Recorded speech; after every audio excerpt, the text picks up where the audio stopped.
the registration of one's vote, believing perpetually in spring and a change of government. Morton Crosby sat on a bench in a secluded corner of Hyde Park, lazily enjoying a cigarette and watching the slow grazing promenade of a pair of snow geese, the male looking rather like an albino edition of the russet-hued female.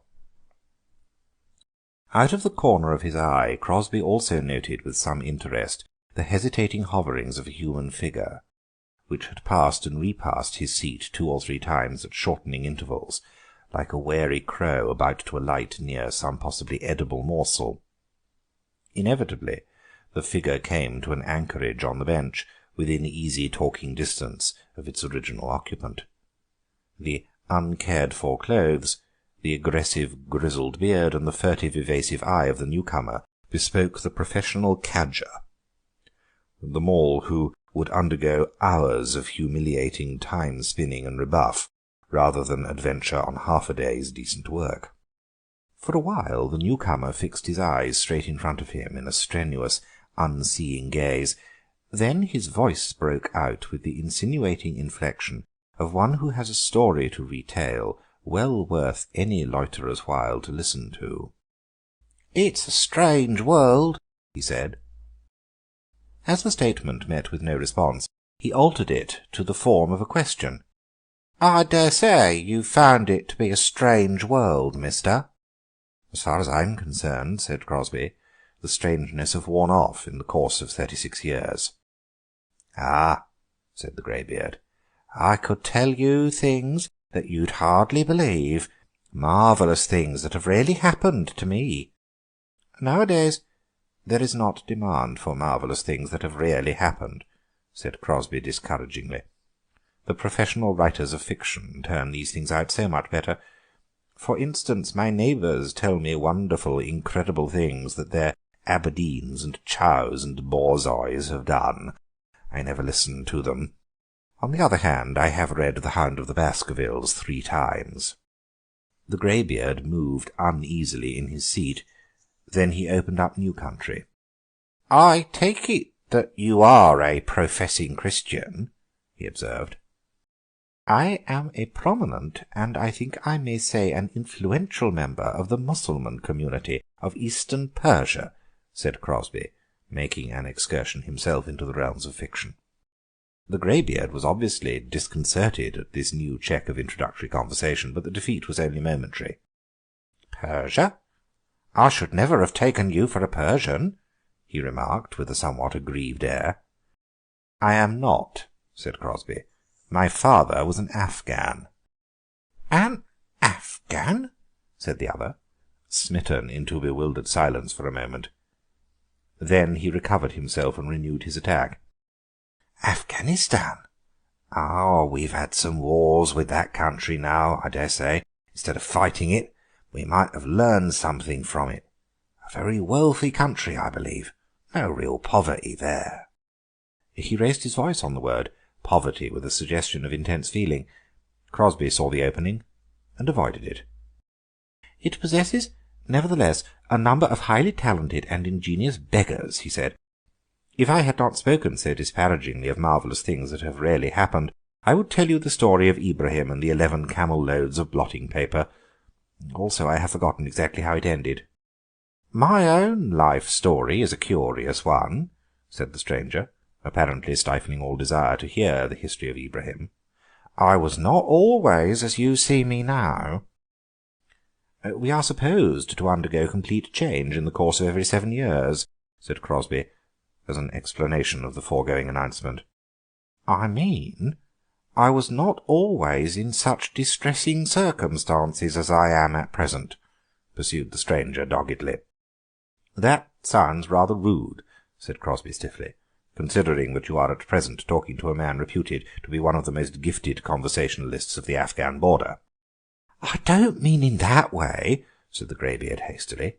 "I've been very much interested in your conversation.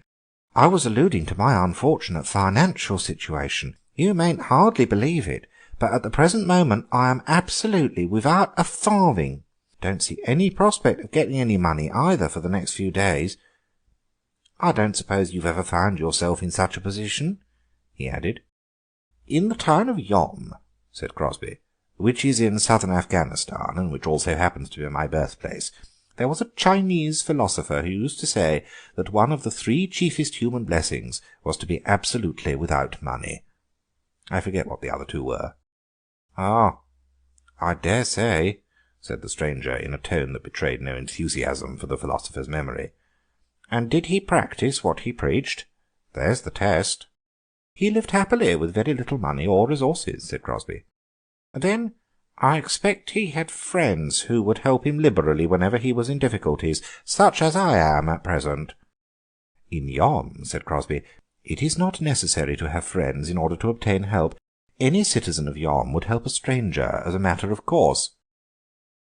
The greybeard was now genuinely interested. The conversation had at last taken a favourable turn.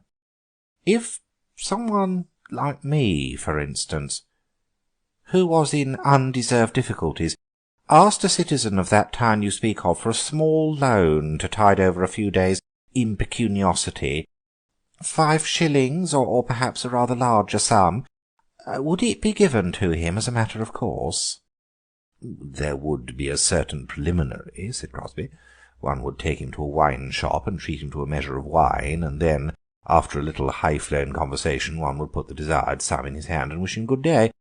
It is a roundabout way of performing a simple transaction, but in the East all ways are roundabout." The listener's eyes were glittering. "Ah," he exclaimed, with a thin sneer ringing meaningly through his words, "I suppose you've given up all those generous customs since you left your town. Don't practise them now, I expect."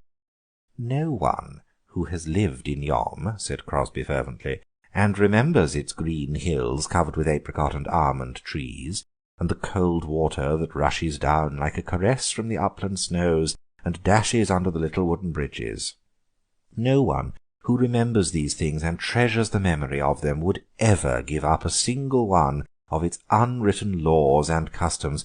To me they are as binding as though I still lived in that hallowed home of my youth."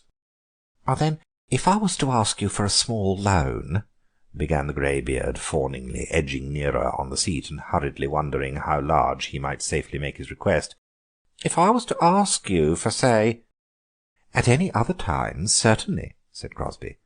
"In the months of November and December, however, it is absolutely forbidden for any one of our race to give or receive loans or gifts. In fact, one does not willingly speak of them. It is considered unlucky. We will therefore close this discussion." "But it is still October!" exclaimed the adventurer with an eager, angry whine, as Crosby rose from his seat.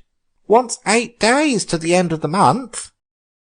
"The Afghan November began yesterday," said Crosby severely, and in another moment he was striding across the park, leaving his recent companion scowling and muttering furiously on the seat.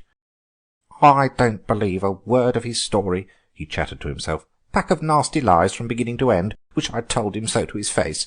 Calling himself an Afghan." The snorts and snarls that escaped from him for the next quarter of an hour went far to support the truth of the old saying that two of a trade never agree. If you like the video, put a like, subscribe to the channel and click on the bell to not miss our new videos.